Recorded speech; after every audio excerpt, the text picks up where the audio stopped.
Hi there. Welcome to Coffee with a Consultant. This is our June edition. My name is Melanie Lambert. I am Managing Director of Just Right Grants. We are a virtual grant writing company, and we offer unique grant writing subscriptions to nonprofit clients across the U.S. to help them save time, spend less, and raise more. Thank you for joining me today. If you're watching this live, as I said, it's June. And I am here and excited to be with you to talk about 7 ways to transform your nonprofit board. I hope you've got your favorite beverage on hand. I didn't have time to stop today because, as I said, it's June, and I always get this like false sense of that summer slowdown, right? Like I always think, oh, everything's going to slow down once school gets out and I'll have all this time to prep and plan. And that never happens. So if that happens for you, raise your hand and know that I'm a little bit envious of you. But, so it's crazy. I'm a mom taxi this week. I've got a little one in camp. So I've been driving him back and forth and then coming back for this today. So as I said, I didn't have time to stop, but I do have my handy Stanley full of iced coffee today because it's warming up here where I am, and that helps take the edge off of the heat. But I hope you've got your favorite drink. Share. I always like to hear what your beverage of choice is. If you want to share that in the comments and let me know new things to try. Today I've got I recently discovered the Costco iced coffee in a can, and it's or cold brew in a can. And it's a quick little pick me up and easy to do. So that's my favorite. And I've got some sugar-free vanilla in it today. So as a little treat. So with that said, if you do have the opportunity to slow down a little bit in June and plan and prep, this is a great time to think about how to better engage your board going into the fall. And particularly if you start a new fiscal year on July 1st. So one of the, what we wanted to talk about today was how to sort of take your board from stagnant or disengaged to transform them and really have them part of your team at your nonprofit. Because at Just Right Grants, we work with a lot of clients at a lot of different points in the stage of their nonprofit's life cycle, right? So a lot of the clients that we talk to are relatively newer nonprofits. And they may have been in a situation where they have moved from a passion project to a 501c3 very quickly. And part of that process involves establishing a board. Well, you are not alone if when you were doing that, you set up your board and you included family members, friends, coworkers, a distant cousin, and those people were happy to be part of what you're doing and were, on board to help you get this started. And then now that you've kind of transitioned from a baby nonprofit to maybe a teenager nonprofit, there's a little bit more expectation from the board. You might be getting a little bit of pushback, or you might be getting some that's not what I signed up for responses. So it's important as the executive director or whatever your leadership role is to really take charge of the direction that your board goes and to promote this engagement as soon in the process as you can, because it will make your life easier. So let's talk about it. Let's talk about the 7 ways to transform your board. So first, let me say this, that there was a recent study, and only 25% of nonprofits that were surveyed felt that their board understood what it took to manage the day-to-day operations and to promote and advocate for the nonprofit. 25%. That means 3 out of every 4 nonprofits that answered those survey questions, their board is disengaged. Imagine the impact that we could have if our board was where they should be, working with us as part of our team. You've got these community leaders. And so if we were to switch that number, say set 3 out of 4 felt engaged and 3 out of 4 understood what was going on in the nonprofit, the impact that we could have as an industry in the nonprofit sector could be huge. So I know I've said this, let's look at the ways that we can do that, right? So first and foremost, attendance and engagement is absolutely critical. So you as the nonprofit executive should foster a culture where your board members value attendance as a non-negotiable aspect of their role on your board. Showing up, being there is absolutely required. Unless of course there's an emergency, but your expectation is they're going to be at the meeting. I had a board, I worked with a board one time where, we had somebody who just never showed up to the meetings. He didn't tell us he wasn't coming. He just didn't show up. We didn't have any policy in place to address that with him. So we worked on that quickly after it had been a couple years and he had not been to a board meeting, but he was still on the board and still had that on his LinkedIn profile and everything. And so we had to have a conversation with him, what the expectation is. And that expectation may vary by your organization, but, I'd say at least needs to be 75% of board meetings. They need to be there, especially if you're only meeting 4 times a year. So, that's absolutely critical. That should be a non-negotiable. So what's also important is not just that attendance, but engagement and their presence there. Their contributions in the meeting. And I don't mean financial contributions at this point. We will talk about that, obviously, because we talk about fundraising. But their contributions to the conversation and the dialogue and the actions that need to take place as follow-ups for that meeting, that needs to be part of your role as the leadership for your nonprofit to make sure that that's happening. They're not just sitting there and you're not just spewing stuff at them. I have been part of those kind of board meetings and they're excruciating. You feel like you're in a job interview every 3 months.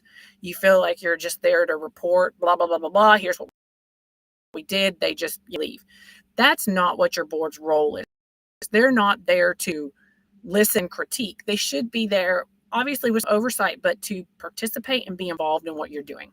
So you can track this, or you can help promote this engagement with your board by making sure they're prepared for your meetings.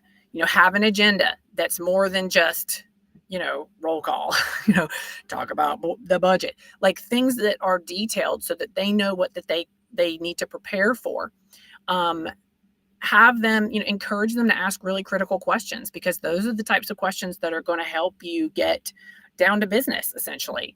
And then follow up on action items at the meeting. If there's things that you need to do and the board member says, oh, well, I can do that before our next meeting, then, maybe a week or so before the next meeting, touch base and say, hey, just checking up on this, making sure that this has been checked off our list, and how can I help you get this accomplished if it hasn't? This not only enriches your conversations and your discussions at the board meeting, but it drives the momentum to help you get to those organizational goals. Next, your board members should have financial oversight and they should be participating in the financial aspect of what you're doing.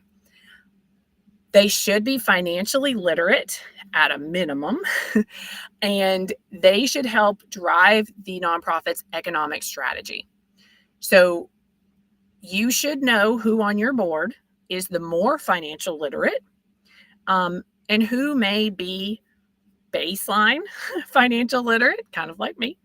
And you should present the financial information in a way that everybody in the room can understand it, but that the people that have the higher levels of financial literacy might be able to ask more in-depth. As a leader in that role, you should be able to answer those more in-depth questions, or at least provide follow-up.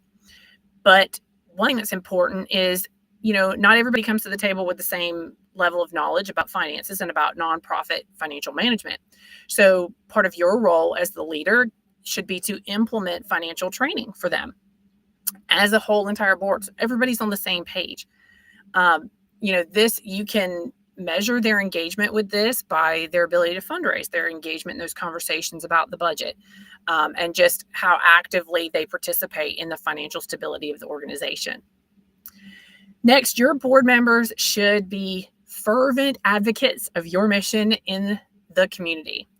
And you can encourage this the same way you would, by looking at their skill sets, the same way we did with the financial information. What skill sets do they bring to the table? And then assigning them roles as advocates based on those unique skills and talents that they have. So, for example, you might have somebody on your board that is a very engaging, charismatic speaker who can talk about your mission in a way that just inspires people. That may not be your board chair, and that's okay. That person would serve in the role to go to Rotary lunches when invited, to go to the chamber breakfast when you have the opportunity to sponsor and present. That person serves in that role to increase community engagement. Might be more than one person, but that person is that assigned role for you in that community representation. And you can find out how well that's working, obviously, through those increased community engagement opportunities and those partnerships. Then the one that everybody loves to talk to their board about is fundraising and donor engagement. So I think I talk about this more than anything else in grant writing, is that your board should be individually, your board members should be individually contributing to your mission and your annual fundraising campaign financially. They might say, oh, well, I show up to the meetings. Oh, well, I provide you with pro bono accounting services. Oh, I provide you with pro bono, attorney services. Awesome. Wonderful. Thank you for that contribution. We also need a financial contribution. And here's a hint. Most grant makers, first and foremost, are going to look at your application and say to you, well, if your board is not giving at 100%, why should we, as strangers in a room miles away, contribute to what you're doing? So if you can't answer 100% board contribution on a grant application form, don't answer it. You're not ready for that application. And tell your board members that prevents you from submitting applications. Here's a secret, though. I don't think I've ever had in my career, and if you're a grant writer and you're listening to this and you have, please tell me, I have never had a grantor ask the specific dollar amounts associated with each board member. They want to know overall sometimes what the board as a collective has contributed, or what percentage of your overall fundraising campaign is made up of board contributions. But they're not asking me what Melanie Lambert, board member, gave. So if Melanie Lambert is apprehensive or slow on the uptake as far as making a financial contribution, ask her for $10. That $10 counts in the contribution percentage the same way as $1,000 or $10,000. You need to be able to say 100% of your board gives. But also, your board needs to be fundraising on your behalf. So it's not just write a check and I'm done. Part of their role is to actively participate in fundraising. So they, again, identify their unique strengths. Maybe someone is very good at the one-on-one sitting down in a coffee shop talking to a donor about a major contribution or talking to them about a capital campaign. Maybe they're a very good writer and they could help provide some insight into grant applications. They could maybe do the grant applications for you if you don't have a grant writer. So think about their unique strengths and what they can bring to the table and utilize those for specific fundraising activities. And then obviously you can track that success and that engagement based on the increased number of donors that you have, the grants that you secure that were influenced by those specific board members. Then they need to have oversight over the executive director and the CEO. And this is a great way to build that relationship and increase engagement between the board and the organization's leadership. So this is really pivotal. So you need to establish clear evaluation goals and criteria and have the board conduct regular evaluations, performance evaluations and reviews of your executive level staff. This ensures accountability and it really supports a strong trust-based relationship between both the leadership and the board. And it just continues to advance and increase the professional level of your nonprofit. Then this one ties really back into community representation that we talked about before, but advocacy, they should be utilizing their personal networks in that advocacy as well. Personal and professional, both of those roles to enhance the nonprofit's profile. So you should set clear expectations about what that means. So if a board member is attending an event and let's say your nonprofit is sponsoring that or has paid for their attendance at that event, the clear expectation is that I'm attending that event as Melanie Lambert, board member for XYZ nonprofit, and not Melanie Lambert, managing director of Just Right Grants. I'm clear about what that role is. And obviously, there's going to be some crossover there. That's just the nature of networking. But they are there in that role and that capacity to help promote your organization in that particular audience. So you can track that as well and see what the level of engagement does to increase, your opportunities and partnership opportunities in the community, and track that success over time. Then lastly, your board members should be really, deeply involved in the recruitment and the training of new board members. And all of these other things we just talked about really come together in this last best practice for your board. They should be involved in the recruitment and the cultivation of those new board members' relationships. They should be part of a structured onboarding process, and they should be part of explaining what it means to be a board member for your nonprofit. That enhances that sort of peer-to-peer relationship instead of that kind of coming down from on high from the nonprofit.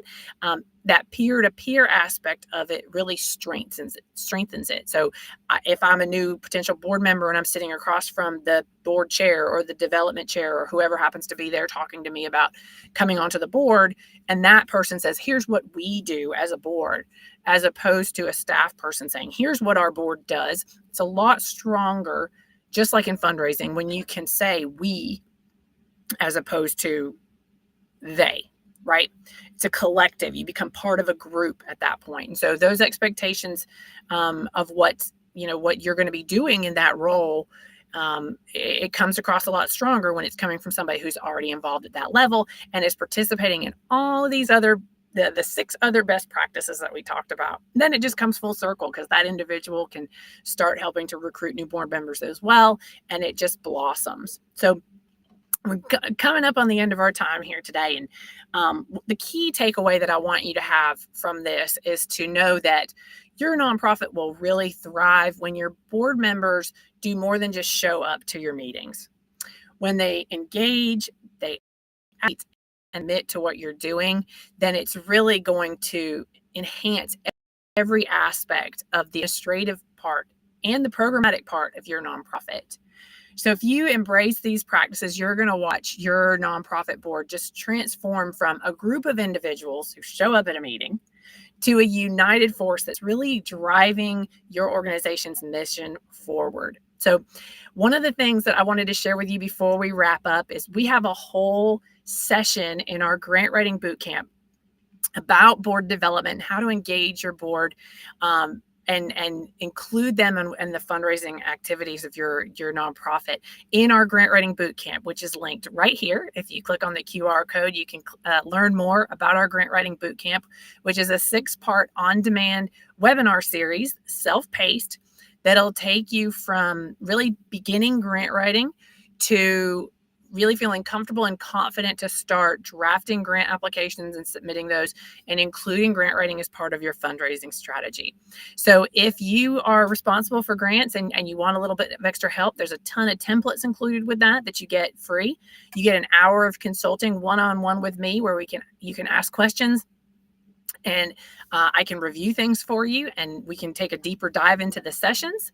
And you also get access to our private Facebook group where you can network with your nonprofit colleagues across the U.S., ask questions, share grant writing opportunities. It's just a fun little community out there. So if you have any questions about the grant writing bootcamp, you can email me. I love to talk shop. I could talk about nonprofit fundraising all day. So let me know if you have any questions or if you're interested in enrolling and just need a little bit more information. And, let's say that, grant writing is just not something that you can add on your plate right now, but you know that it will help take your nonprofit to the next level. Reach out to me and let's see if one of our subscriptions might be a good fit for your nonprofit. They're really flexible to meet your budget and your fundraising goals. So I'd love the opportunity to talk to you. We provide 30 minutes of free grant research to test the grant writing climate to see if now is a good time for you to invest in grant writing. So I'd love to have the opportunity to learn more about your organization, what your needs are, and to do some of that free grant research for you to see if now is a good time for you to work with a grant writing consultant like Just Right Grants. So let me know if you have any questions about this session or anything else about grant writing that I could do a future Coffee with a Consultant event on. I'm happy to take your suggestions. You're in the field, your boots on the ground. And so if there's something that we can talk about as nonprofit professionals together and learn that will help make your life and your job easier, I am here for you. So I look forward to seeing you in our next Coffee with a Consultant. Please make sure to follow us on social media and sign up for our e-newsletter so that you can stay ahead of all of our events that we offer for free. And I look forward to seeing you in the next event. Thank you so much. Have a great day.